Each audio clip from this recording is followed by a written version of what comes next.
Hi, welcome to Slinkard Party of 4. Thank you so much for joining me today as we update you on how we're doing on our January freezer and pantry challenge. So I'm getting ready to tell you how we did this week, what we had for dinner, and what we plan to do next week. So before we get started, make sure you like and subscribe so you don't miss each week's update on how we're doing and how much money we've saved this month. All right, let's get started.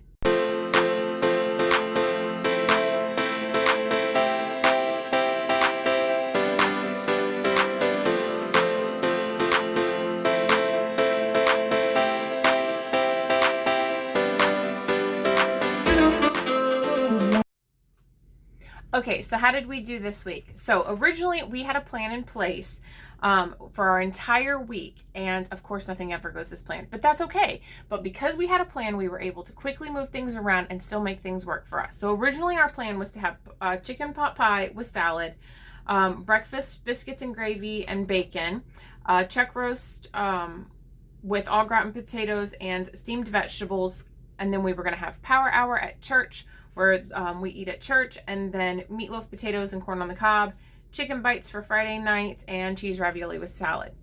So I go my very first night to make my chicken pot pie, and I realize the chicken I was going to use I didn't have. So quickly swapped that around, and we ended up having cheese ravioli with salad because I didn't have anything pulled out ahead of time because I thought I had a plan in place, so it had to be really quick, and I didn't have time for something to defrost. So we just did cheese ravioli with a homemade salad.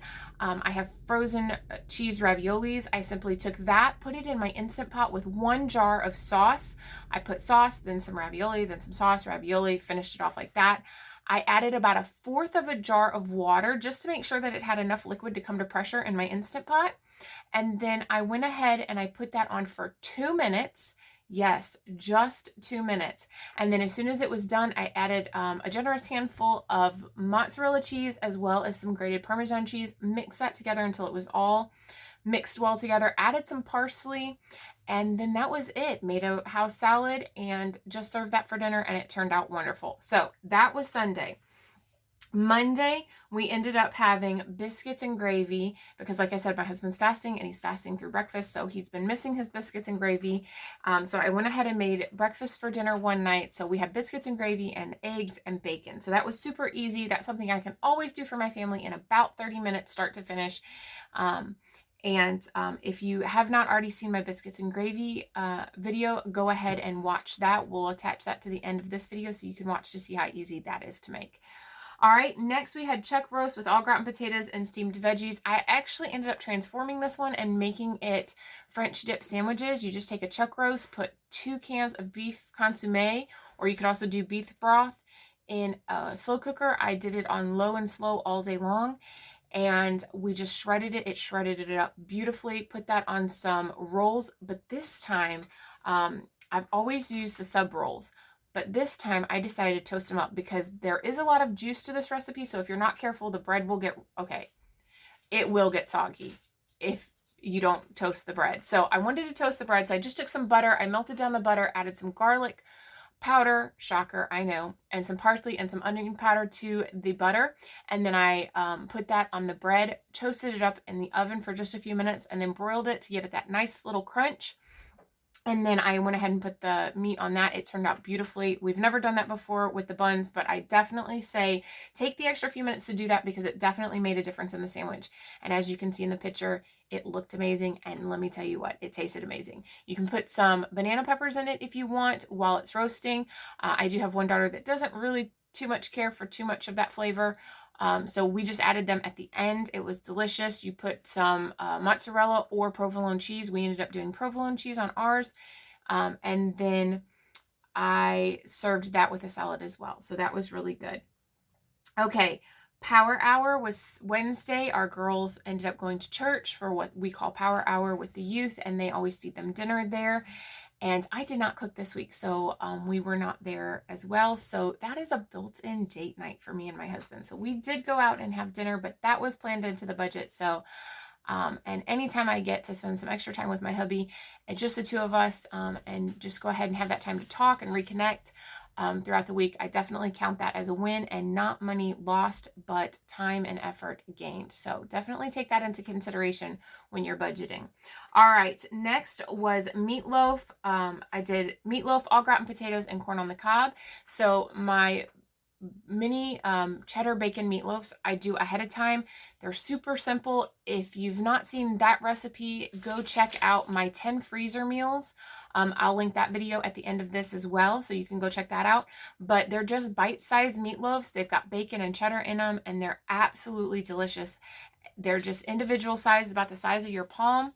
And I freeze them raw like that, and then I just take them out of the freezer a couple hours or the day before. I throw them in the fridge, and then I put them on a cookie sheet with some foil, put some barbecue sauce on. You bake that in the oven at 350 for 40 minutes. And then I also went ahead at the same time and put my au gratin potatoes in the oven. Those turned out amazing.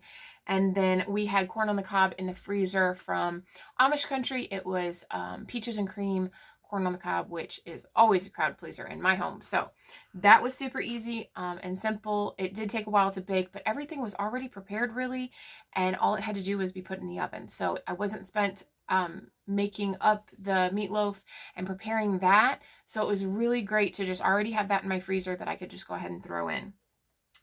Friday night, we were supposed to do chicken bites. I was supposed to work. Things got switched around. And we have a banquet tonight. We actually had cheese raviolis on the menu for tonight, but we don't need it because I totally forgot we have a youth banquet on Saturday night tonight.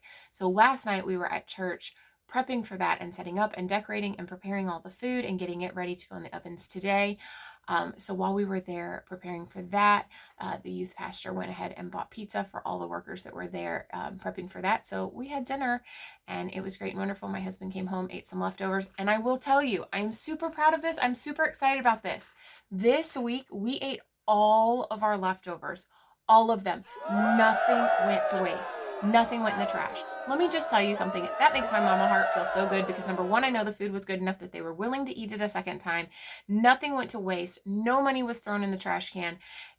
I just was super, super excited about all of that. So this week, I definitely count that as a win. What was my total? What was my total? Because I told you, I always go and get fresh vegetables and fruit. That is something I will not compromise on. So between that, a gallon of milk, some bread, some deli meat for lunches, we went to Aldi's this time, so I was expecting there to be a difference in my total, and there was. So total, I spent $39 and some change, so we're just going to go ahead and round that up to $40. So with last week's $56, this week's we spent $40. So right now for the entire month, we are at $96. I typically spend about $150 a week. So I already count that as a huge win because I've not even spent my budget for what I would normally spend for 1 week, and I'm headed into week 3. So make sure you check back next week and see what we did in the upcoming week, how we prepared. It is going to be our super conference for church. So we have the added challenge of making sure that we eat at home before we go to church each and every night this week. Sunday through Friday, we will be at church every night at 7 o'clock. So I need to make sure that I am home and have a meal prepared and my family fed before we leave the house. And my husband does usher, so we have to get there early. So we will leave our house by 6 o'clock. So I have to have my family completely fed and ready to go to church by 6 o'clock each night. I know I can do it because I'm going to have a plan in place, and I need you to come along and see how we do it. So tell me what some of the challenges are that you face each week on trying to get your family fed, and let's see if we can't give you ideas on how to go ahead and meet those challenges head on so you're not caught off guard and surprised. So I'm super excited that you guys are joining me for this. Please tell me down below, how are you doing with your freezer challenge? Have you not done one, but this gives you motivation to do one next month? Tell me what your thoughts are on this. So I'm excited to know. I'm excited to meet you all. And go ahead and make sure you like and subscribe. And I can't wait to see you next week. Bye.